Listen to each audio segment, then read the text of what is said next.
জীবনের শেষ বয়সে যে মানুষটা তোমার পাশে থাকবে সে হলো তোমার জীবনসঙ্গী। হ্যালো এভরিওয়ান, আসসালামু আলাইকুম সবাইকে। চলে আসলাম আরেকটি নতুন ব্লগ নিয়ে। আশা করি সবাই ভালো আছেন, আমিও আলহামদুলিল্লাহ ভালো আছি। আচ্ছা, অনেকেই বলে আমি একাই ভালো আছি, আমার কাউকে দরকার নেই, আমি একাই সারা জীবন কাটিয়ে দিব। স্বাধীনতা ভালো লাগে, নিজের মতো বাঁচতে চাওয়াটা অন্যায় কিছু নয়। কিন্তু জানো কি, এই কথাগুলো যতটা আত্মবিশ্বাসের মতো শোনায়, বাস্তবে ঠিক ততটাই কঠিন। জীবনের শুরুতে হয়তো মনে হবে আমার সব কিছু নিজের নিয়ন্ত্রণে, কাউকে দরকার নেই। বন্ধু আছে, কাজ আছে, স্বপ্ন আছে, দায়িত্ব আছে, সব কিছু বেশ ভালোই চলবে।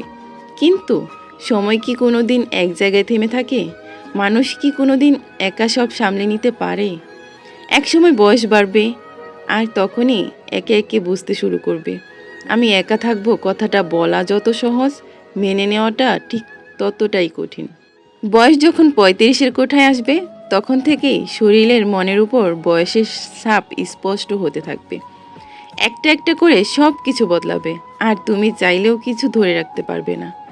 একদিন সকালে উঠে আয়নার সামনে দাঁড়াবে, দেখবে চুল ঝরে যাচ্ছে, গায়ের ত্বক তার পুরানো জেল্লা হারিয়েছে, মুখের তাজা উজ্জ্বলতা ফিকে পড়ে গেছে। হয়তো হাসবে আগের মতোই, কিন্তু সেই হাসির পিছনে ক্লান্তির রেখা ফুটে উঠবে। তারপর তারপর দেখবে কাছের মানুষদের একে একে হারিয়ে ফেলছো। বাবা মা কি সারা জীবন তোমার পাশে থাকবে? তারা তোমাকে যত্নে রেখেছেন, ভালোবেসেছেন, কিন্তু একদিন এই পৃথিবী ছেড়ে চলে যাবেন। তখন তুমি একা হয়ে যাবে। বন্ধুরা, তারা কি থাকবে? তারা নিজেদের সংসার, সন্তান, কাজের ব্যস্ততায় ডুবে যাবে। হয়তো তাদের সময়ই থাকবে না তোমার একাকিত্ব বোঝার, তোমার পাশে এসে বসার। পাড়া প্রতিবেশী, আত্মীয় স্বজন, তারা হয়তো মাঝে মাঝে খোঁজ নেবে, কিন্তু দুঃসময় কি সত্যি কেউ পাশে থাকবে? একদিন যখন অসুস্থ হবে, তখন যখন বিছানায় পড়ে থাকবে, শরীর উঠতে চাইবে না, হাত পা চলবে না, তখন কারো দরকার হবে না? তখন কি একলা হাতে সব সামলাতে পারবে? এক গ্লাস পানি এনে মুখের সামনে ধরার জন্য কেউ থাকবে? কারো কাঁধে মাথা রেখে একটু স্বস্তি পাওয়ার জায়গা থাকবে? তোমার কষ্টের ভাগ করে নেওয়ার মতো কেউ থাকবে না। এই কঠিন সত্যিটা এড়িয়ে যাওয়া যায়, কিন্তু এড়ানো যায় না।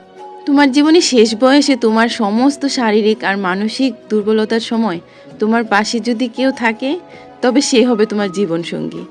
এই মানুষটাই তোমার খাবারের সময় মনে করিয়ে দিবে, অসুস্থ হলে সেবা করবে, মাথায় হাত বুলিয়ে দিবে।